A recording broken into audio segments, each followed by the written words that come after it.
ان کو فورس کرتے ہیں اللہ کے علاوہ کسی اور کی عبادت کرنے کے لیے، ان کو فورس کر رہے ہیں، ان سے زبردستی کر رہے ہیں شرک کرنے پر، اس کو بھی اللہ تعالیٰ فرماتے یہ جہاد ہے۔ اللہ تعالیٰ فرماتے ہیں سورہ نساء میں سورہ نمبر 4 آیت نمبر 76 مومن ہے وہ جو جد و جہد کرتے ہیں اللہ کے راہ میں، اور وہ لوگ جو ایمان کے خلاف ہے وہ لوگ جد و جہد کرتے ہیں شیطان کے لیے۔ اسے یہ پتا چلتا ہے ہمیں ان آیتوں کے ذریعے کہ جہاد مسلمان بھی کرتے ہیں، غیر مسلم بھی کرتے ہیں، لیکن جب مسلمان صحیح طریقے سے جہاد کرتا ہے اسے کہتے ہیں جہاد فی سبیل اللہ، جو ایمان کے خلاف جد و جہد کرتا ہے اسے کہتے ہیں جہاد فی سبیل شیطان۔ اکثر قرآن مجید میں جب جہاد کا ذکر ہوتا ہے ہم مانتے ہیں کہ وہ جہاد فی سبیل اللہ ہے، لیکن اگر پس منظر سے پتا چلتا ہے کہ وہ جہاد فی سبیل اللہ نہیں ہے تو ہم اسے کہتے ہیں جہاد فی سبیل الشیطان۔ یہ لفظ جہاد، اس کا ترجمہ اکثر غیر مسلمان اور کئی سو کالڈ اسلامک اسکالرز جو اپنے آپ کو اسلامک اسکالرز کہتے ہیں، وہ جہاد کا ترجمہ کرتے ہیں ہولی وار، پاک جنگ۔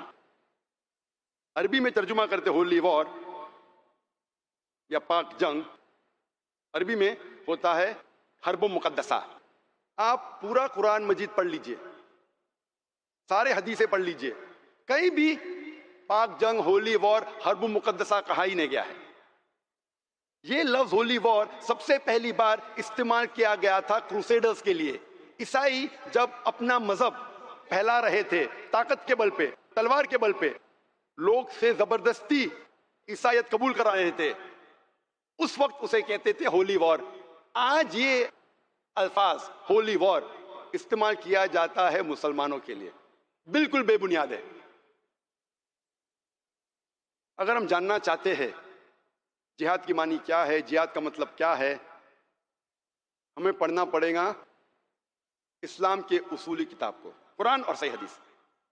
جب قرآن مجید پڑھتے ہیں، قرآن مجید میں اللہ تعالیٰ فرماتے ہیں سورہ حج میں سورہ نمبر 22 آیت نمبر 78، اے مومنو جہاد کرو جس طریقے سے جہاد کرنا چاہیے،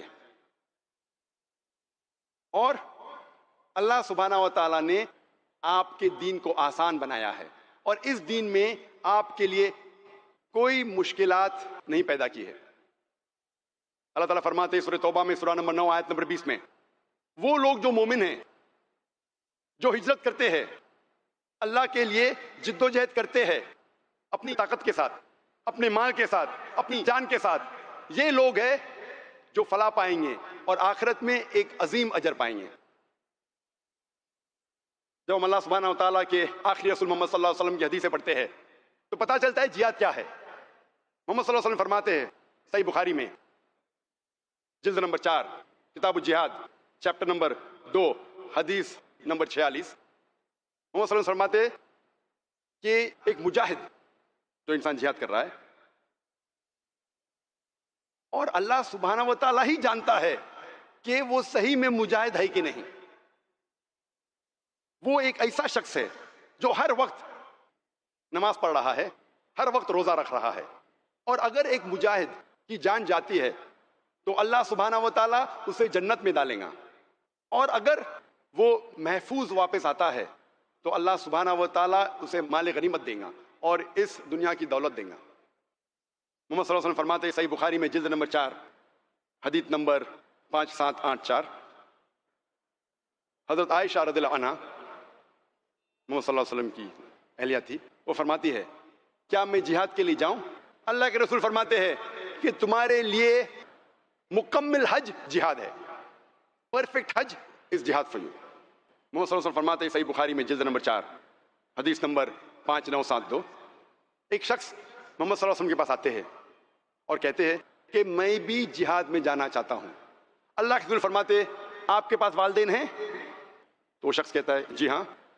آپ کے لیے سب سے بہترین جہاد یہ ہے کہ آپ والدین کی خدمت کرو۔ محمد صلی اللہ علیہ وسلم فرماتے ہیں کہ آپ کے لیے سب سے بہترین جہاد وہ ہے کہ آپ کے والدین کی خدمت کرو۔ پتہ لگتا ہے کہ بہترین جہاد سچویشن کو دیکھ کے، وقت کو دیکھ کے، انسان کو دیکھ کے بدلتا ہے۔ اس کا مطلب نہیں کہ ہر انسان کی جس کے پاس والدین ہیں اس کے لیے والدین کی خدمت کرنا سب سے بہترین جہاد ہے. اس کا مطلب یہ نہیں. اس کا مطلب یہ ہے کہ اللہ کے رسول جانتے تھے اس کے والدین بیمار ہے, اس کے والدین کو ضرورت ہے اپنے لڑکے کی, اپنے بیٹے کی. اس وقت والدین کی خدمت کرنا اور بہتر ہے بنسبت جنگ کے میدان میں لڑنا حق کے لیے. تو وقت کو دیکھ کے, انسان کو دیکھ کے سب سے بہترین جہاد بدلتا ہے. ہم یہ نہیں اصول لے سکتے اگر میرے والدین ہیں تو میں جنگ کے لیے, حق کے لیے لڑنے نہیں جاؤں گا. ہاں, اگر والدین بیمار ہے, ان کو ضرورت ہے آپ کی, پھر والدین کی خدمت کرنا سب سے بہترین جہاد ہے. اللہ کے رسول محمد صلی اللہ علیہ وسلم فرماتے ہیں سنن نسائی میں حدیث نمبر 4209 کہ ایک شخص محمد صلی اللہ علیہ وسلم سے پوچھتا ہے کہ سب سے بہترین جہاد کیا ہے.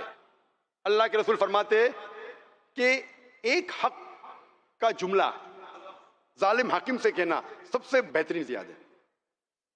اللہ کے رسول محمد صلی اللہ علیہ وسلم فرماتے ہیں صحیح حدیث میں, صحیح ابن حبان حدیث نمبر 4862, محمد صلی اللہ علیہ وسلم فرماتے مجاہد وہ انسان ہے جو اپنے خلاف جہاد کرتا ہے اللہ کے لیے, حق کے لیے, اور مہاجر وہ انسان ہے جو غلط سے صحیح کی طرف ہجرت کرتا ہے.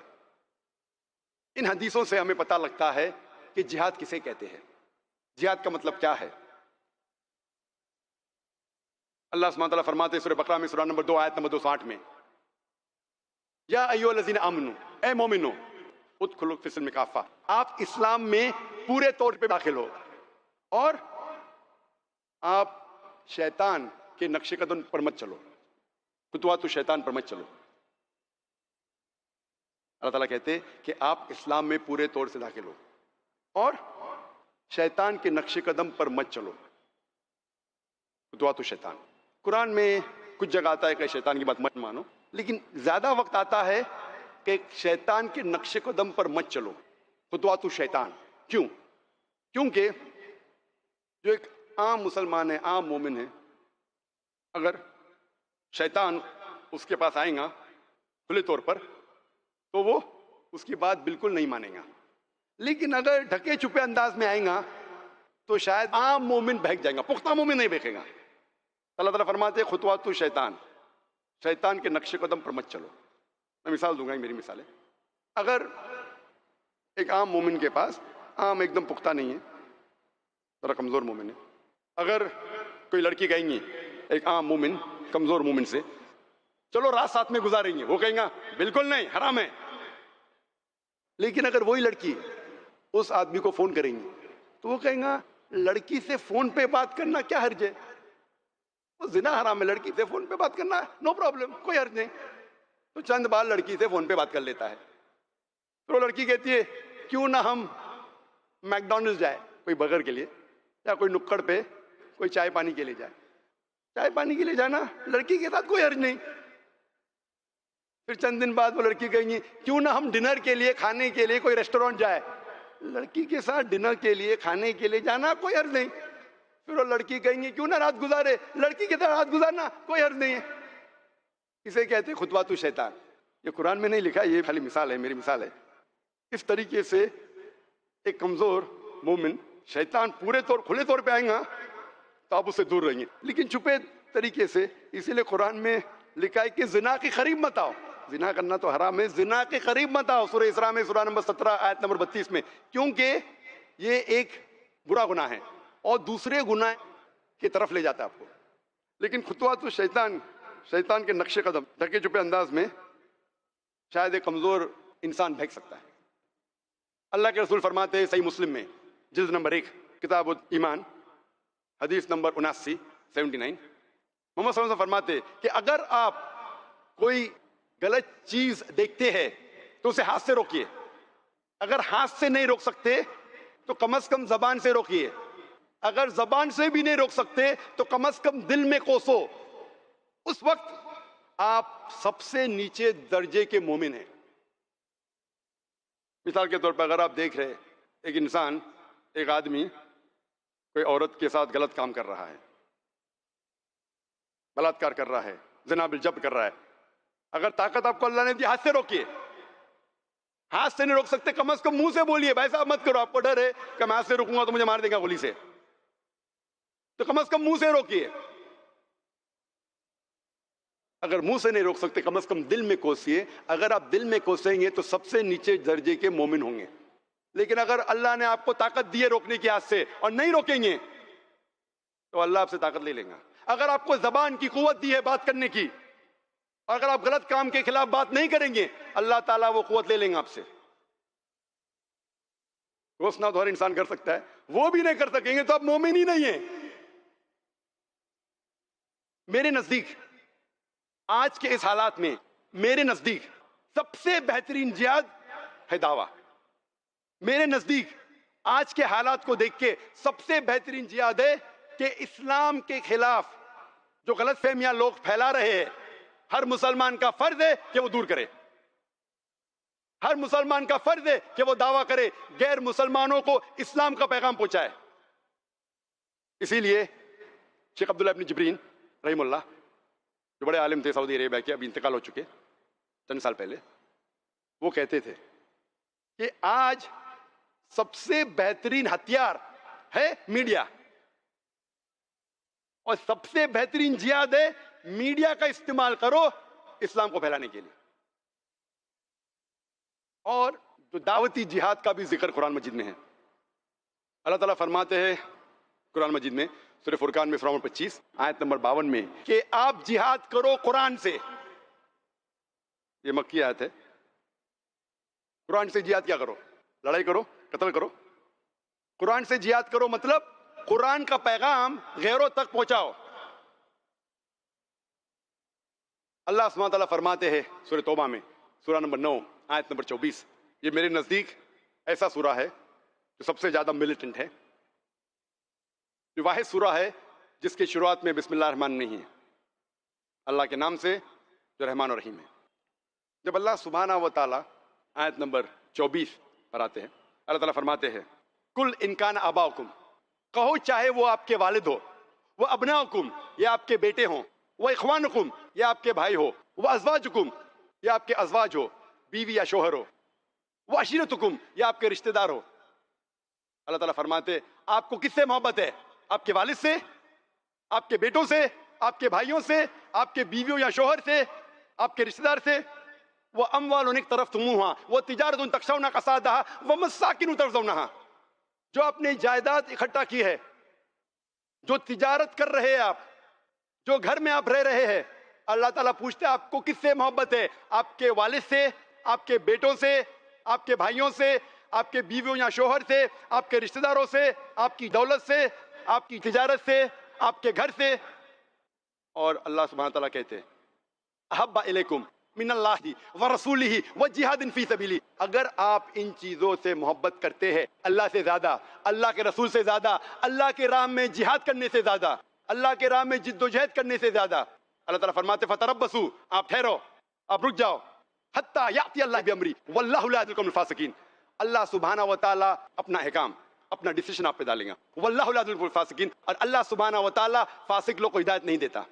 اس آیت میں اللہ تعالیٰ فرماتے آپ جن چیزوں سے محبت کرتے ہیں اپنے والد سے, اپنے بیٹوں سے, اپنے بھائیوں سے, اپنے بیویوں اور شوہر سے, اپنے رشتہ دار سے, اپنے مال سے, اپنے تجارت سے, اپنے گھر سے, اگر ان چیزوں سے زیادہ محبت کرتے اللہ سے زیادہ, اللہ کے رسول سے زیادہ, اللہ کے راہ میں جد و جہد کرنے سے زیادہ, آپ ٹھہرو, اللہ تعالیٰ آپ کو ڈسٹروائے کرے گا, آپ کو ہلاک کرے گا.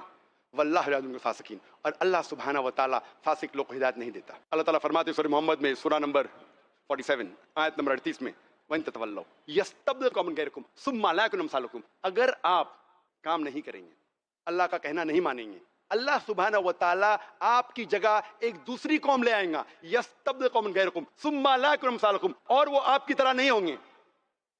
اگر آپ اللہ کا پیغام نہیں مانیں گے, اللہ کا کہنا نہیں مانیں گے, اللہ کے کام نہیں مانیں گے, اللہ سبحانہ و تعالیٰ ایک دوسری قوم کو لے کے آئیں گا اور وہ آپ کی طرح نہیں رہیں گی. اور ہم دیکھتے ہیں قرآن مجید میں اللہ سبحانہ و تعالیٰ فرماتے کہ پہلے اللہ سبحانہ و تعالیٰ نے یہودوں کو چنا تھا اپنا پیغام پیش کرنے کے لیے. وہ اللہ سبحانہ و تعالیٰ کے چنے ہوئے انسان تھے یہودی, انہوں نے اللہ کا پیغام نہیں مانا, اللہ کا حکم نہیں مانا. یہود عربوں کو نیچے دیکھتے تھے, جو لوگ کو نیچے دیکھتے تھے اللہ تعالیٰ نے اپنے کلام سے عربوں کو ان کے سر پہ بٹھایا. قرآن مجید کے ذریعے وہ جاہل لوگ ساری دنیا میں روشنی پھیلائے. لیکن آج اگر ہم اللہ تعالیٰ کا کہنا نہیں مانیں گے، اس کا پیغام غیروں تک نہیں پہنچائیں گے، دعویٰ نہیں کریں گے، اللہ تعالیٰ کو ہماری ضرورت ہی نہیں. یستبدل قوما غیرکم ثم لا یکونوا امثالکم. اللہ تعالیٰ آپ کی جگہ دوسرے لوگ کو لے کے آئے گا. اللہ کو ہماری ضرورت نہیں ہے. the rubbish that we are. اللہ کو آپ کی اور میری ضرورت ہی نہیں ہے. اللہ اکیلے کافی ہے. اللہ تعالیٰ فرماتے سورہ عمران میں سورہ نمبر 3 آیت نمبر 110 میں کنتم خیر امۃ اخرجت للناس. اے مسلم، ہم نے تمہیں سب سے بہترین قوم بنایا ہے. اللہ سبحانہ و تعالیٰ ہم مسلمانوں کو عزت دے رہا ہے. اللہ تعالیٰ کا قانون ہے، جب بھی اللہ تعالیٰ عزت دیتا ہے اس کے ساتھ ذمہ داری لازم ہے. عزت کے ساتھ، آنر کے ساتھ ذمہ داری، رسپانسبلٹی لازم ہے. مثال کے طور پہ ایک اسکول میں پرنسپل کی عزت ٹیچر سے زیادہ ہے، ٹیچر کی عزت کلرک سے زیادہ ہے. اس کے ساتھ ساتھ پرنسپل کی رسپانسبلٹی ٹیچر سے زیادہ ہے، ٹیچر کی رسپانسبلٹی کلرک سے زیادہ ہے. اللہ تعالیٰ اس آیت میں سورہ عمران سورہ نمبر 3 آیت نمبر 110 میں ہمیں عزت دے رہا ہے. کنتم خیر امۃ اخرجت للناس. اے مومنو، آپ سارے انسانوں میں سب سے بہترین قوم ہیں. اتنی عزت دے رہا ہے. کیا ہمارے پاس کوئی ذمہ داری نہیں؟ ذمہ داری اللہ تعالیٰ اسی آیت میں فرماتے ہیں تأمرون بالمعروف وتنہون عن المنکر وتؤمنون باللہ. کیونکہ آپ لوگوں کو اچھائی کی طرف بلاتے ہیں اور برائی سے روکتے ہیں اور اللہ میں ایمان لاتے ہیں. اللہ تعالیٰ میں سب سے بہترین امہ کہتا ہے، قوم کہتا ہے، کیونکہ ہم لوگوں کو اچھائی کی طرف بلاتے ہیں اور برائی سے روکتے. اگر ہم لوگوں کو اچھائی کی طرف نہیں بلائیں گے اور برائی سے نہیں روکیں گے، ہم خیرہ امہ کہلانے کے لائق نہیں ہیں. ہم مسلمان کہلانے کے لائق نہیں ہیں. ہر مسلمان کا فرض ہے کہ وہ لوگوں کو اچھائی کی طرف بلائے اور برائی سے روکے اور اللہ میں ایمان لائے. دعویٰ کرنا، لوگ کو اچھائی کی طرف بلانا، غلط کام سے روکنا ہر مسلمان کا فرض ہے. اور یہ ایک نقطہ ہے، ضروری ہے، فرض ہے آپ کو جنت میں جانے کے لیے. اللہ تعالیٰ سورہ العصر میں فرماتے سورہ نمبر 103 آیت نمبر 1 سے 3. سورہ عصر کو کہتے ہیں راہ نجات، نجات کا راستہ. اللہ تعالیٰ فرماتے والعصر ان الانسان لفی خسر الا الذین آمنوا وعملوا الصالحات وتواصوا بالحق وتواصوا بالصبر. اللہ سبحانہ و تعالیٰ وقت کی قسم کھاتے ہیں اور کہتے ہیں انسان خسارے میں ہے، انسان نقصان میں ہے. الا الذین آمنوا، صرف وہ لوگ خسارے میں نہیں ہیں جو لوگ کے پاس ایمان ہے. وعملوا الصالحات، اچھے اعمال کرتے ہیں. وتواصوا بالحق، لوگوں کو حق کی طرف بلاتے ہیں، دعویٰ کرتے ہیں. اصلاح اور دعویٰ، مسلمانوں کو صحیح راستے پہ لے کے آتے اور غیر مسلمانوں کو پیغام دے کے صحیح راستے پہ لے کے آتے. وتواصوا بالصبر، لوگوں کو صبر کی طرف بلاتے ہیں. اس سورے سے پتہ لگتا ہے کہ کوئی بھی انسان کو جنت میں جانے کے لیے کم از کم 4 چیزوں کی ضرورت ہے: ایمان، عمل صالحات، وتواصوا بالحق، دعویٰ، وتواصوا بالصبر. ان میں سے ایک بھی اگر کم ہے تو اس سورے کے حساب سے عام طور پہ آپ جنت میں نہیں جائیں گے. آپ کتنے بھی اچھے مسلمان ہو، 5 ٹائم نماز پڑھتے ہوں گے، ہر رمضان روزہ رکھتے ہوں گے، حج کے لیے گئے ہوں گے، زکوٰۃ دیتے ہوں گے، لیکن اگر دعویٰ نہیں کرتے اس سورے کے حساب سے آپ جنت میں نہیں جائیں گے. اگر اللہ تعالیٰ چاہتا ہے اور ڈالنا چاہتا ہے تو اس کی مرضی، کیونکہ اللہ تعالیٰ فرماتے ہیں سورہ نساء میں سورہ نمبر 4 آیت نمبر 116، سورہ نساء سورہ نمبر 4 آیت نمبر 48 میں کہ اللہ سبحانہ و تعالیٰ اگر چاہے تو کوئی بھی گناہ معاف کر سکتا ہے، لیکن شرک کبھی بھی نہیں معاف کرے گا، کیونکہ شرک سب سے بڑا گناہ ہے. تو اگر آپ دعویٰ نہیں کریں گے اور اللہ تعالیٰ جنت میں ڈالنا چاہتا ہے، وہ اللہ کی مرضی، وہ ڈال سکتا ہے. لیکن عام طور پہ چاروں چیز ضروری ہے، صرف دعویٰ بھی نہیں، ایمان بھی، عمل صالحات، دعویٰ، وتواصوا بالصبر. ہم دیکھتے ہیں میڈیا میں اکثر اسلام کو بدنام کرنے کے لیے اسلام کے خلاف غلط فہمیاں پھیلا رہے ہیں. کئی بار یہ لوگ قرآن کا حوالہ دے کے لوگ کو بہکانے کی کوشش کرتے ہیں. اور عام طور پہ جو کرٹکس آف اسلام ہیں، جو اسلام کے خلاف لکھتے ہیں، وہ ایک مشہور آیت کو پیش کرتے ہیں، حوالہ دیتے ہیں بتانے کے لیے کہ اسلام دہشت گردی کا مذہب ہے. اور وہ کوٹ کرتے سورہ توبہ سورہ نمبر 9 آیت نمبر 5، اور کہتے ہیں کہ قرآن مجید میں لکھا ہے کہ جب بھی آپ کافر کو دیکھو، مطلب غیر مسلم، مطلب ہندو، اس کا قتل کرو. اکثر جو کرٹکس آف اسلام ہے، جو اسلام کے خلاف لکھتے ہیں، وہ ایک آیت کا حوالہ دیتے قرآن مجید کی، جس میں لکھا ہے کہ جب بھی آپ کافر کو دیکھو اس کا قتل کرو. کہنا چاہتے ہیں کہ مسلمانوں کو قرآن کہتا ہے کہ کافر کو دیکھ کے قتل کرو. اور جب آپ قرآن مجید کھولیں گے، سورہ توبہ سورہ نمبر 9 آیت نمبر 5، اس کا ترجمہ پڑھیں گے تو برابر ہے. اس میں لکھا ہے قرآن مجید میں جب بھی آپ کافر کو دیکھو اس کا قتل کرو. لیکن یہ پس منظر کے خلاف ہے، آؤٹ آف کنٹیکس ہے. پس منظر جاننا چاہتے تو سورہ توبہ سورہ نمبر 9 آیت نمبر 1 سے شروع کرو.